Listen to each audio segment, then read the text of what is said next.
2034 সালের ফিফা বিশ্বকাপ আয়োজন করবে সৌদি আরব।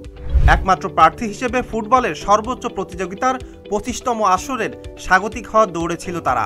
গত 11 ডিসেম্বর বুধবার একটি ভার্চুয়াল সভায় 2034 সালের বিশ্বকাপের আয়োজক হিসেবে সৌদি আরবের নাম ঘোষণা করেছে ফিফা। গত অক্টোবরে স্বাগতিক হওয়ার লড়াই থেকে সরে দাঁড়ায় অস্ট্রেলিয়া। ফলে আয়োজক হওয়ার পথে মধ্যপ্রাচ্যের দেশটির সম্ভাবনা বেড়ে যায়। তবে সেটা এবার চূড়ান্ত হলো। সভায় আরও নিশ্চিত করা হয়েছে 2030 সালের বিশ্বকাপ আয়োজন করবে মরক্কো, স্পেন ও পর্তুগাল মিলে।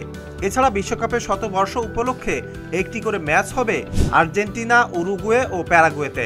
অর্থাৎ প্রথমবারের মতো 3টি মহাদেশ জুড়ে অনুষ্ঠিত হবে ফুটবলের শীর্ষ প্রতিযোগিতা।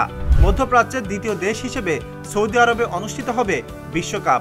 সর্বশেষ 2022 সালের আসর বসেছিল কাতারে, যেখানে রোমাঞ্চকর ফাইনালে টাইব্রেকারে ফ্রান্সকে হারিয়ে চ্যাম্পিয়ন হয়েছিল আর্জেন্টিনা।